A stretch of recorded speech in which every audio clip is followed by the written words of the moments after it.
Nick Pope appears an awful lot on the television. He is supposedly the real-life Mulder, the real-life spooky Mulder. And he, after working for the MOD for, he says, 19 years, working on UFO investigations, is the real-life expert in investigating these phenomena. But is he? Or is he a bit of a charlatan? If there are civilizations out there with brains, one thing they might be doing is TV and radio, because it's quite a logical thing.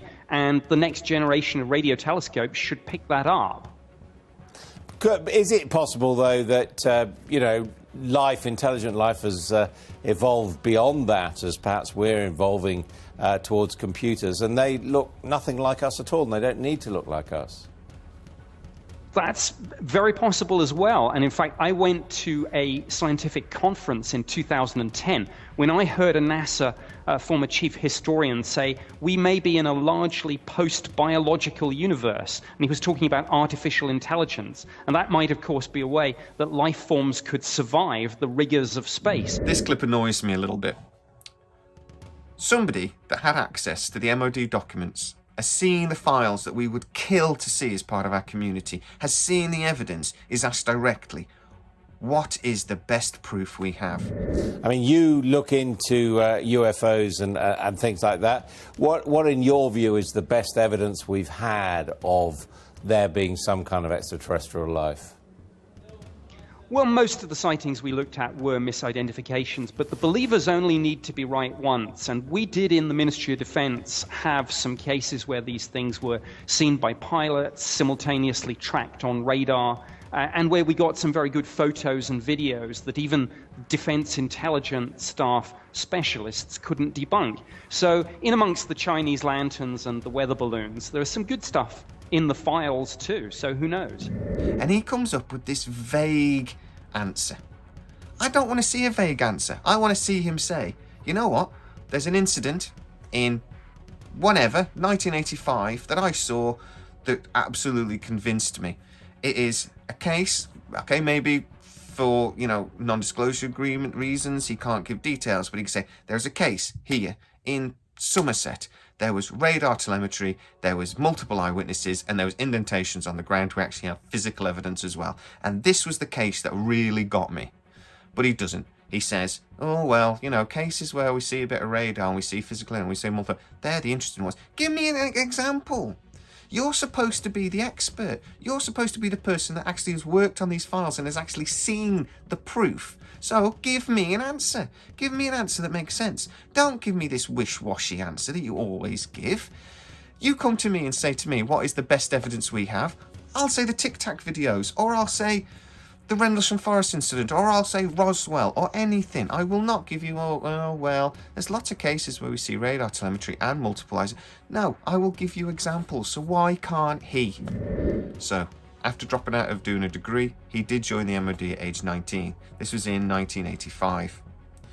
In 1990 or 1991, depending on the source, he then did join the Secretariat of the Air Staff. And it is true, that part of his role was to do with UFOs. So a researcher, James Easton, in 1999, did do a formal request for information about Nick Pope's career. The letters that he got back basically stated that he was not in charge or led anything. He was a junior executive sat on this desk. This desk did a wide variety of jobs, and part of it was returning questions or making statements regarding UFO activity. It was not to investigate or to do any sort of research. His job was basically to act like a bit of a hub, that when requests or queries came in that regarded UFOs, it was sent to Nick Pope.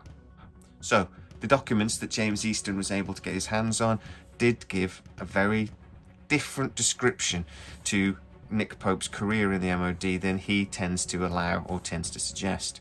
For one, he was actually only on this UFO Air Secretariat desk for 3 years, not the 19 years that he in total worked for the MOD, from 1991 to 1994.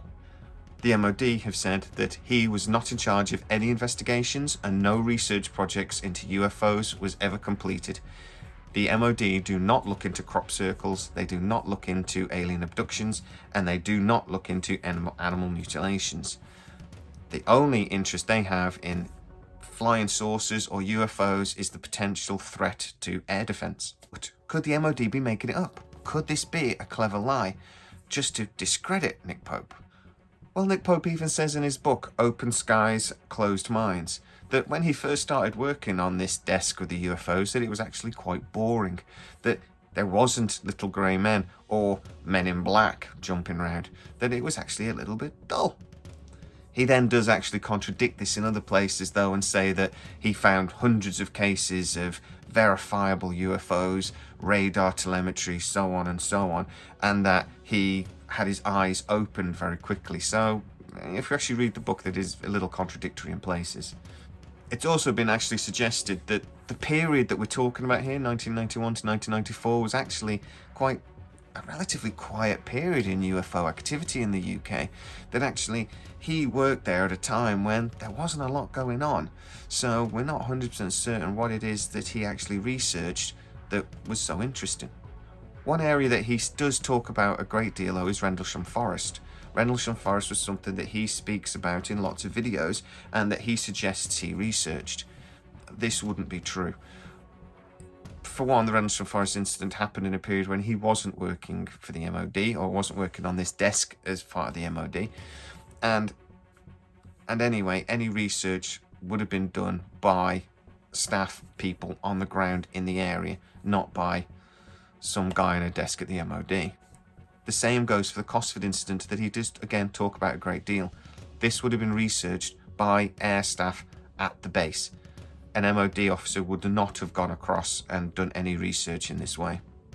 And this is a case where he really gets taken to the cleaners. He is sat on a panel with two of the great ufologists, Stanton Friedman, for example, and against another panel of experts in other fields. That's right. I mean, all these theories about lighthouses, and I've heard it said that the triangular indentations in the forest floor were due to rabbits. Well, they must be radioactive rabbits, because I checked these out with the Defence Radiological Protection Service when I was working at Secretariat Air Staff in the MOD, and they certainly did confirm to me, yes, of course, there's background radiation everywhere. We wanted to make sure it wasn't that, and it was indeed 10 times normal. So the lighthouse theory, clever though it is, I'm afraid just doesn't work. Frank Close, how do you explain this radiation?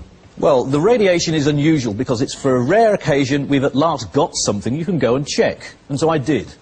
And what I did, I've got hold of, this is the British equivalent of the standard US Air Force issue, which is used usually for measuring huge amounts of radiation, like in nuclear blasts and so forth. All you need to notice is there's a dial on the front here, and it looks very much like the speedo in your car.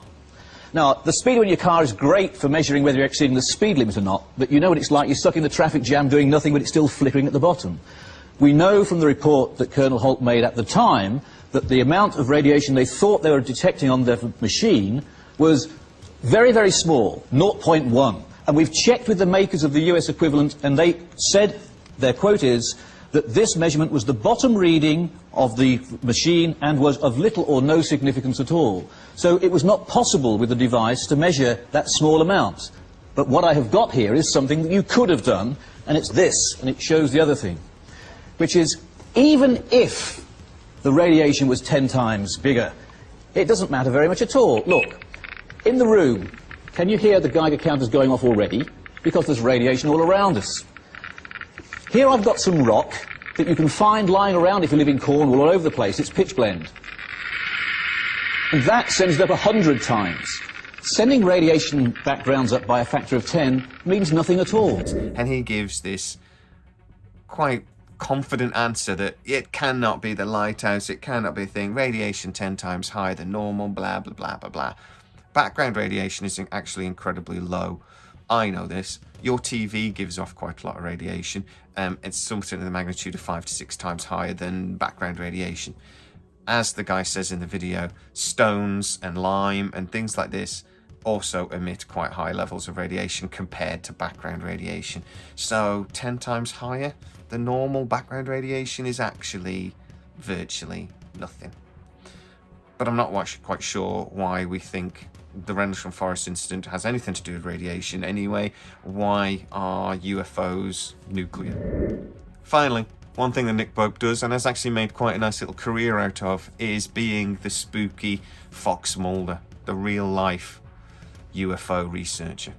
Well, I can't see any evidence he has done any research in any area of ufology. Again, look at Stanton Friedman. He's a man that gets out there and he actually does the research. He used to, rest in peace, do the work. He knew things backwards. The other thing I like about Stanton Friedman is he would go out and do the work, and he would sometimes say, oh, we've got proof of this, this, and this. But then more evidence would come alight, and he would say, oh, well, okay, maybe it's not true, maybe this was just this. And he would correct himself. He would admit it when he made a mistake.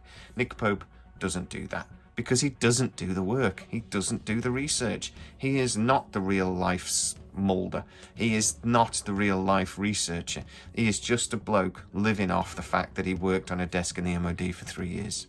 But he does get dragged on the TV quite a lot. Normally when a big sci-fi movie's coming out, and I imagine he makes a nice bit of money. Check this one video out. Today we are joined by Nicholas Pope, author, journalist, and sometimes called the real Fox Mulder. Welcome to you, Nick. Thanks for being with us today. Thanks, Nikki.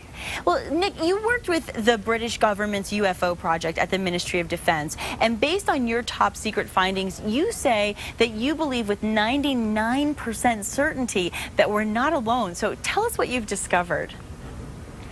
Well, I think it's inconceivable in this infinite universe that we're alone. And then that begs the question, if we're not alone, are we being visited? It's a related question, and some of the UFO sightings that I've investigated for the British government have certainly made all of us pause for thought and say, wait, maybe there is something out there. Maybe there is something to this.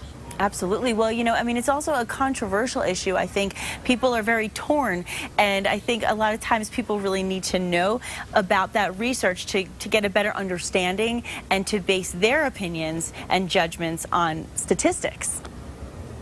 It is controversial, yes. I think if you get skeptics and believers together, the debate can get quite heated. And then over all of this, you get some people who believe maybe the government knows a little bit more about all this, the whole UFO question, than it's letting on. So you get conspiracy theories starting again. It all makes for, it's a fascinating mix. Well, you know, we live in New Mexico, and in New Mexico, we have a major fixation about UFOs. It's a long-standing fixation. What do you believe really happened in Roswell back in 1947?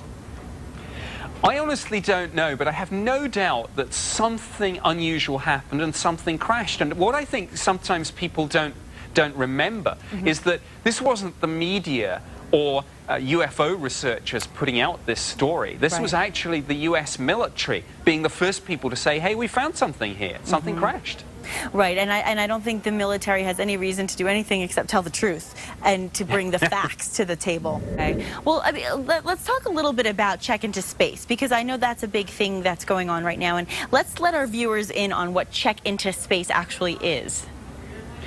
Well, the new movie Super 8 comes out on June 10th, and in association with that, 7-Eleven have this Check into Space campaign. What you do, you go to a 7-Eleven store, you check in on Foursquare, and then one lucky adventurer will get the chance to actually go out into space to see what's out there. Now, there are other things up for grabs too, zero-gravity flights, lots of movie tickets, but someone is going to have a fun, profound, and maybe life-changing experience. I couldn't understand why he was talking about aliens on basically a lifestyle shot on some breakfast TV. And then I suddenly realised it was because there was promotion for a new movie and he was there to promote it. This is what this guy is. He's a UFO promoter. He isn't a researcher. He isn't a real life Mulder. He is just a guy that worked on a desk for 3 years, knows a bit about UFOs, and is dragged out when a new movie's coming out. It appears that there's something like shadowy figures. They appear mechanical in nature. Lucas, if you could just come back, please. Oh my God! When you invade a place for its resources, you wipe out the indigenous population. Right now, we are being colonized.